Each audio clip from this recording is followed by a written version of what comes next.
Hello दोस्तों, welcome to my channel. दोस्तों, आज की वीडियो में हम लोग बात करेंगे सीजीएसएल एग्जाम 2024 टीयर 1 के बारे में, जिसमें आप देख सकते हैं कि 8 जुलाई को पूछे गए सिर्फ नंबर 4 में जितने सारे क्वेश्चंस होंगे इंग्लिश लैंग्वेज के, इन सबको डिस्कस करेंगे हम लोग। ये हमारा सेट नंबर 24 होगा। टोटल सेट की संख्या 36 होगी आई थिंक। केवल 9 दिन के अंदर 4-4 शिफ्ट में पेपर आपके हुए थे, जहाँ तक मुझे याद आ रहा है। मतलब जितना भी होगा 36-40 हम सबको हम लोग करेंगे लाइन से, सीरियल वाइज करेंगे, पूरा सीरीज खत्म करेंगे।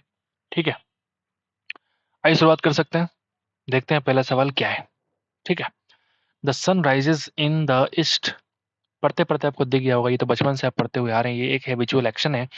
The sun rises in and नहीं बल्कि in the east and sets in the west. आसान सवाल था, शुरुआत हम लोग कर चुके हैं। नंबर 2 पे चलते हैं। How long are you working, how long are you working for your current employer and why don't you look for better opportunities. कितने समय से आप यहाँ पे काम कर रहे हैं अपने करंट एम्प्लॉयर के लिए, और क्यों जो है आप अपने बेटर अपॉर्चुनिटीज को लिए नहीं देख रहे हैं, आगे की तरफ नहीं नहीं मूव कर रहे हैं। ठीक है, ये सवाल है। जैसे आपने इसको पढ़ा, आपने दिख गया होगा इस मिस्टेक कहाँ पे है। देखा आपको? अगर नहीं दिखा तो मैं दिखाता हूँ आपको। जब लंबे समय की बात हो रही हो तो हम क्या बोलते हैं? How long. तो उसके संग आर यू वर्किंग क्यों होगा? How long have you been working, how long have you been working for your current employer. कितने लंबे समय से आप ये सारा काम कर रहे हैं अपने करंट एम्प्लॉयर के लिए। तो यहाँ पे सिंपल प्रेजेंट कंटिन्यूअस का यूज करना पड़ेगा। सिंपल बोल रहा हूँ, माफ कीजिएगा। प्रेजेंट परफेक्ट कंटिन्यूअस इसको बोलते हैं ना। सब्जेक्ट प्लस हैज या have plus been plus verb का फोर्थ फॉर्म। अगर आगे आप यूज कर सकते हैं सिंस या फॉर, तो यूज कर सकते हैं। प्लस ऑब्जेक्ट यूज कर सकते हैं, यहाँ पे कुछ है नहीं, लंबा समय है सिर्फ, तो क्या बोलेंगे? How long have you been working for your current employer. ये बढ़िया सवाल था। आगे बढ़ते हैं। All the players from this athletic club participated in the tournament and fill in the blanks, one of them got a medal। यहाँ पे देखेंगे जितने सारे प्लेयर्स थे इस एथलेटिक क्लब में पार्टिसिपेट किया इस टूर्नामेंट में, and one of them got a medal. अगर सबको मेडल मिला, तुम क्या बोलेंगे? Each one of them. All one तो होता ही नहीं है, दे वन तो होता ही नहीं है। तुम बोलोगे sir none one of them क्यों नहीं यूज कर सकते? अगर मुझे नन का यूज करना होता तो फिर ये वन तो आता ही नहीं। सिंपल हम क्या बोलते हैं? नन ऑफ देम बोल देते। लेकिन जैसे यहाँ पे अगर वन आ चुका, तो मुझे मजबूरी है कि मुझे यहाँ पे इच का यूज करना पड़ेगा। समझ गए बात? तो क्या बोलेंगे? Each one of them got a medal. आगे बढ़ते नंबर 4 पे आते हैं। द जजेस eliminated the classical singer as she dropped off in the middle of the competition. ठीक है, जैसे आपने देखा कि जो ऑफ वर्ड है ना, ऑफ, आपको दिखना चाहिए यहाँ पे कि एरर तुरंत दिखना चाहिए, पढ़ते पढ़ते आपको दिख जाना चाहिए। द जजेस एलिमिनेटेड द क्लासिकल सिंगर, उसको एलिमिनेट कर दिया, छांट के हटा दिया। क्यों? एज सी ड्रॉप्ड ऑफ नहीं बल्कि ओ डबल एफ वाला ऑफ। क्यों? ड्रॉप ऑफ का मतलब क्या होता है? ड्रॉप ऑफ का मतलब होता है कि बीच में ही छोड़ देना। उस इंसान ने क्या किया? उस लड़की ने, लड़की में क्यों कह रहा हूँ क्योंकि देखो यहाँ पे सी लिखा हुआ है, उसने बीच में ही छोड़ दिया, जिसकी वजह से जो जजेस थे उसको एलिमिनेट कर दिया क्लासिकल सिंगर से। समझ गए? इस कंपटीशन से उसको बाहर कर दिया। तो यहाँ पे क्या बोलेंगे? Classical singer as she dropped off. ठीक है, आगे बढ़ेंगे। 5 पे आते हैं। कॉम्प्रिहेंशन क्या बोलता है? A few months after Conrad's death. कुछ महीनों बाद की कहानी है जब कॉनराड्स का डेथ हो जाता है। The nobles met a Aix la Chapelle and elected Henry to be their king. ठीक है, जो नोबल्स हैं वो मिलते हैं एक्सला चैपल की संधि में, और फिर इलेक्ट किए जाते हैं हेनरी को कि वो भैया बनेगा राजा। ठीक है, इस समय क्या होता है कि it was the fill in the blanks in Europe to hunt various birds such as the wild duck and partridge with falcons। क्या कह रहा है मतलब इसका? इट वाज द क्या? Ritualistic motive custom conventions. जैसे आप देखेंगे रिचुअलिस्टिक कोई वर्ड यहाँ पे सूट नहीं कर रहा है। रिचुअल्स का मतलब होता है जो कर्म कांड वगैरह होते हैं ना, कर्म कांड को बोलते हैं रिचुअल्स। लेकिन रिचुअलिस्टिक बिल्कुल यहाँ पे अप्लाई नहीं होगा। ठीक है, मोटिव मतलब हमारा मोटिव क्या है, मंशा क्या है, तो ये वर्ड भी यहाँ पे नहीं होगा। ये हमारे मंशा की बात नहीं हो रही है। आप देखेंगे at this time it was the custom. Custom उसको बोलते हैं जो लंबे समय से चला हुआ आ रहा है, ट्रेडिशन। कस्टम और ट्रेडिशन आप देखते हैं, ये लंबे समय से चला आ रहा है यूरोप में कि हम क्या करते हैं, हंट करते हैं वेरियस के बर्ड्स को, बहुत सारे बर्ड्स को, जिसका नाम क्या है, वेल्ड टक है, पार्ट्रीज है, विद फाल्कन्स, ऐसा कुछ नाम दे रखा है। कन्वेंशंस तो अलग होते हैं। कन्वेंशन का मतलब क्या होता है, सम्मेलन। कन्वेंशन इज ऑल अबाउट सम्मेलन। तो ये वर्ड तो यहाँ पे होना ही नहीं है, ये वर्ड होना ही नहीं है। मोटिव सोच सकते हैं, मन में आ सकता है, लेकिन बिल्कुल भी नहीं होगा यहाँ पे। ठीक है, क्या बोलें, custom is the required answer. आगे बढ़ते हैं, आगे बढ़ते हैं। ठीक है, the falcons were long winged birds of prey. Falcons के बारे में कह रहा है कि जिसका मतलब विंग मतलब पंख जो होते हैं इसका बड़ा लंबा होता है, बर्ड्स ऑफ प्रे, जिसको शिकार करने वाले पक्षी होते हैं ये सारे। ठीक है, और ये कैसे दिखते हैं, आप देखोगे हॉक्स की तरह दिखते हैं। ठीक है, fill in the blanks, hawks, यहाँ favouring hawks, subjugating hawks, equating hawks और रिजेंबलिंग हॉक्स। ये वर्ड आपको कंफ्यूज कर सकता है कि यहाँ पे इस कौन सा वर्ड को फिलअप करे ताकि ये हॉक से संबंधित हो। आपको पता है कि ये हॉक जो है किसी और चीज का नाम हो सकता है। तो इसका जो फैल्कन्स है, फैल्कन्स जो है उसके पास लंबा पंख वाला बर्ड होते हैं, जो शिकार करने वाले पक्षी होती हैं, और दिखते कैसे, हॉक्स की तरह। वो चीज यहाँ पे कहने को दिख रहा है इस कॉम्प्रिहेंशन के अनुसार। देखिए, अगर हम भरना चाहें फेवर को तो क्या भर पाएंगे क्या, आप मुझे बताओ, थोड़ा डिस्कस कर ले थोड़ा सा। फेवर का मतलब होता है कोई चीज की तरफ दारी करना, फेवर करना। तो ये फेवर करने की बात हो रही है, बिल्कुल भी नहीं। सब्जुगेट का मतलब किसी को अधीन करना। ठीक है, आप सोच सकते हैं कि जो फैल्कन्स होते हैं, हो सकता है कि बर्ड ऑफ प्रे हैं, शिकारी पंछी हैं, तो हो सकता है कि वो किसी को अधीन रखते हो। ये राजा थोड़ी हैं कि किसी को सब्जुगेट करेंगे, किसी को अपने अधीन काम करवाएंगे, किसी को अपने अंडर काम करवाएंगे, ऐसा नहीं है, अंडर नहीं होता। ठीक है, सब्जुगेट वर्ड चिड़िया के लिए इस्तेमाल नहीं कर सकते। ये वर्ड इकोइंग है, इकोइंग का मतलब क्या होता है, कोई चीज लगातार लौट के आपके पास आती है, that is called echo sound, नहीं बोलते इकोइंग। तो क्या ये इको वर्ड यहाँ पे आने वाली, रिजेंबल होगा वर्ड। रिजेंबल का मतलब होता है टेक आफ्टर, रिजेंबल का मतलब होता है टेक आफ्टर। ठीक है, चाहते हैं पे लिख लो, कहाँ गया मेरा, हाँ ये देखो, इसको हम लिखेंगे टेक आफ्टर। तुम बोलोगे सर टेक आफ्टर क्या होता है, टेक आफ्टर का मतलब होता है घर के बड़ों की तरह दिखना, या फिर किसी भी इंसान की तरह दिखने के बारे में मुझे कंपेयर करना पड़े तो क्या बोलेंगे, रिजेंबल। रिजेंबल, आप कंफ्यूज मत होना, टेक आफ्टर अलग होता है और ये लुक आफ्टर अलग है। लुक आफ्टर का मतलब देखभाल करना, और ये टेक आफ्टर का मतलब, हाँ, घर के बड़ों की तरह दिखना। ठीक है, टेक आफ्टर एक होता है टेक ओवर या फिर टेक ऑन, दायित्व को संभालना। ठीक है, that is called take over करना। कंफ्यूज बिल्कुल भी नहीं होना है, आगे बढ़ते हैं। ठीक है, they were train to fill in the blanks on their masters wrist and wait patiently until they were told to fly। ठीक है, उनको इस तरीके से ट्रेन किया गया था, to fill in the blanks on their master wrist। अगर हम बात करें हाथ की कलाई, अगर हमें मास्टर के रिस्ट रिस्ट के बारे में कह रहा है कि मान लो मास्टर के रिस्ट पे क्या कुछ करने वाली है चिड़िया, अगर यहाँ पे चिड़िया की बात हो रही है। एंड वेट, वो काम करके फिर वेट भी करती है पेशेंट तरीके से, बड़ा ही शानदार तरीके से। Until they were told to fly, जब तक उसको उड़ने के लिए ना बोला जाए वो वेट करती है। मतलब यहाँ पे कहीं ना कहीं बैठने की बात हो रही है उसके हाथ पे, उसके कलाई पे। आप सोच सकते मन में चीजें आ सकती है। अगर ऐसा कुछ है तो चिर्प क्यों होगा, चिर्प मतलब चहचहाना, चिड़ियों की चहचहाहट को बोलेंगे चिर्प। वो अर्थ यहाँ पे होने वाला नहीं है, समझ गए। अब ये जो पर्च होता है ना, पर्च हो सकता है किसी को मतलब नहीं मालूम, आप लिख लो इसको, इसको हम बोलेंगे बसेरा। कुछ लोग यहाँ पे सिटिंग मार के निकल जाएंगे ठीक है, ठीक है।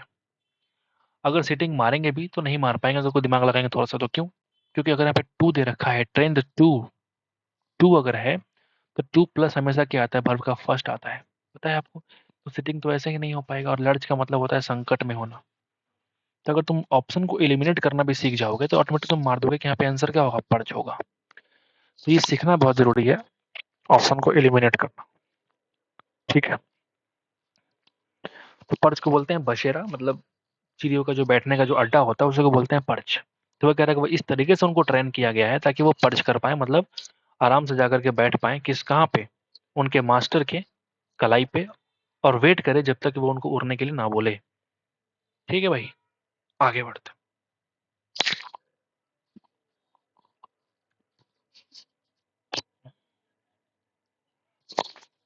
ठीक है, देन,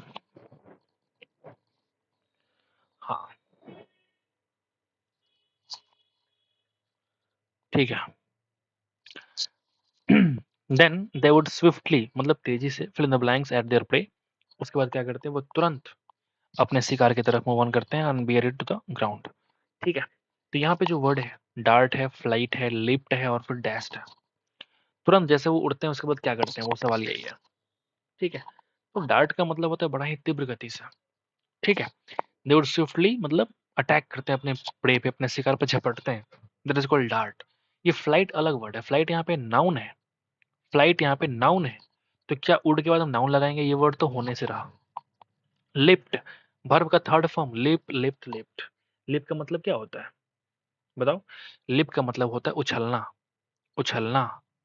अगर तुम खुद ही बताओगे अगर मुझे यहाँ पे उड इस्तेमाल किया गया मॉडल वर्ब तो वर्ब का फर्स्ट फॉर्मेट आएगा ना, लिफ्ट तो वैसे भी नहीं आएगा। यहाँ पे देखो डैश्ड अगर है ये भी वर्ब का फर्स्ट फॉर्म तो नहीं है, मतलब ये भी नहीं आएगा। तो अगर तुमको ऑप्शन एलिमिनेट करना भी आ जाए तो इसका मतलब नहीं जानने के बाद भी तुम सही कर सकते हो। फ्लाइट नाउन है, काट के हटा दिया। ये वर्ब का थर्ड फॉर्म है, काट के हटा दिया। ये वर्ब का भी फर्स्ट फॉर्म नहीं है तो काट के हटा दिया। एक ही बचा हमारे पास, क्या? डार्ट। समझ गए?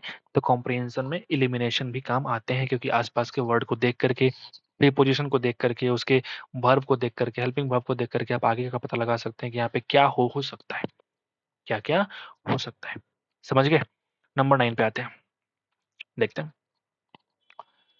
फिर ये सवाल ये है कि Henry was very fond of falconry, falconry, वही फाल्कन्स जो है, and hence was known as Henry the flower. ठीक है, और falconer. As soon as the other dukes had elected him king, a messenger was sent to Saxony to fill in the blanks him of the honor done for him. After a search of some days, he was at last found far up in the Harz Mountains. ठीक है भाई, एक minute hold करना जरा।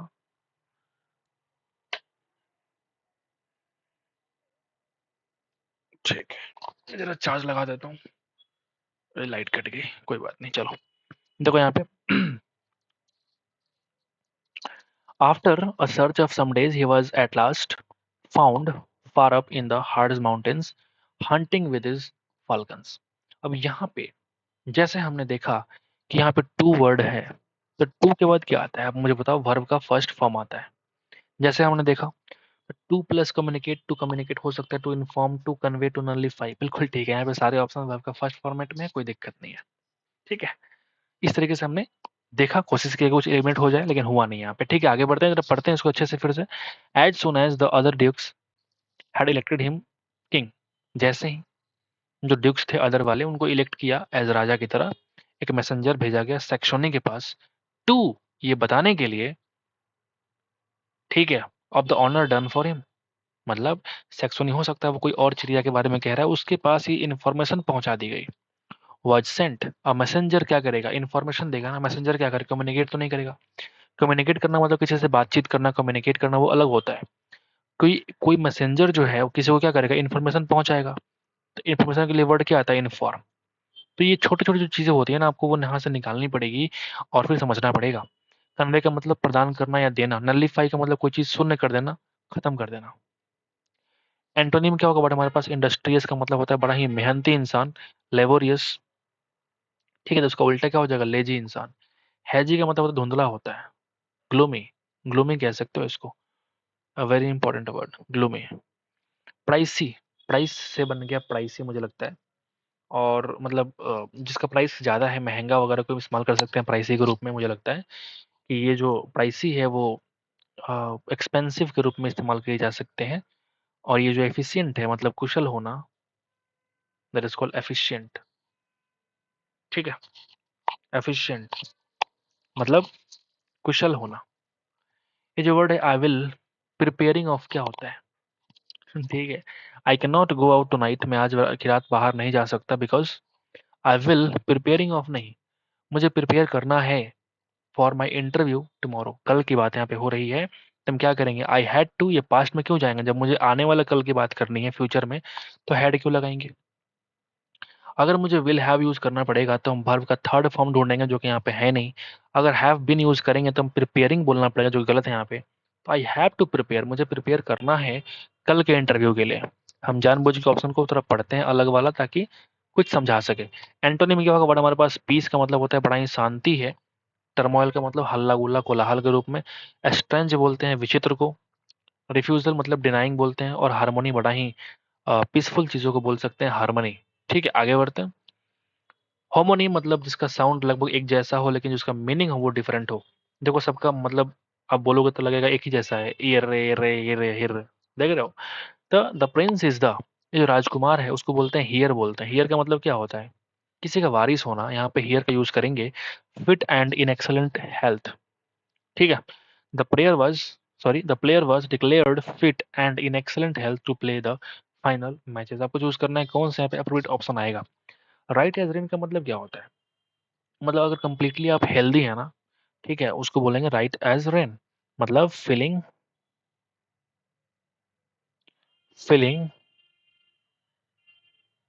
Completely healthy, तो हम बोलेंगे उसको right as rain. Left out in cold, इसका मतलब होता है किसी को डिफिकल्ट कंडीशन में छोड़ देना। इसी को हम एक और फ्रेज आता है, इसको बोलते हैं लीव इन द लर्च। क्या बोलते हैं? लीव इन द लर्च, किसी को संकट में छोड़ देना, यानी कि किसी को डिफिकल्ट कंडीशन में छोड़ देना। On cloud nine, what is the meaning of it? अगर आप बहुत ज्यादा खुश हैं उसी को बोलते हैं ऑन क्लाउड नाइन, यानी कि एक्सट्रीमली हैप्पी। नेक्स्ट वर्ड है up in the arms, what is the meaning of it? मैं जरा भूल रहा हूँ, मतलब जहां तक मुझे ऐसा लग रहा है कि बहुत ज्यादा अगर गुस्से में कोई इंसान होता है, अप इन द आर्म्स मैंने याद किया था कि किसी को बाहों से दबा देना। Up in the arms is all about to be very angry. To be very angry is all about up in the arms. ठीक है, आप खुद चूज कर लो यहाँ पे क्या होगा। फीलिंग कंप्लीटली हेल्दी यहाँ पे यूज करना पड़ेगा। As there was no one to look through the orphan. ठीक है, यहाँ पे देखो एक वर्ड होता है लुक आफ्टर, एक होता है टेक आफ्टर। टेक आफ्टर का मतलब होता है घर के बड़ों की तरह दिखना, यानी कि रिजेंबल के रूप में इस्तेमाल करते हैं। लेकिन जो यहाँ पे लुक है तो लुक आफ्टर बोलेंगे। ऑर्फन का मतलब अनाथ। ठीक है, कोई नहीं था इन अनाथों की देखभाल करने के लिए। He had to take refuge in the orphanage, इसलिए उनको अनाथालय में रिफ्यूजी की तरह रहना पड़ा, शरण लेना पड़ा। समझ के बाद तो क्या बोलेंगे? लुक अपॉन नहीं बल्कि look after. Look down on होता है, मतलब नीचे निगाह से देखने के लिए इस्तेमाल करते हैं। यहाँ पे जो एंटोनीम है वर्ड हमारे पास पूछ रहा है टर्मिनेट, मतलब समाप्त कर देना, खत्म कर देना, एंड कर देना। तो शुरुआत क्या हो जाएगा? इसका उल्टा हो जाएगा। कंक्लूड मतलब समाप्ति, इसका सिनोनीम हो जाएगा। ठीक है, बाकी सारे वर्ड तो आसान है। आगे बढ़ते हैं, 17 पे आते हैं।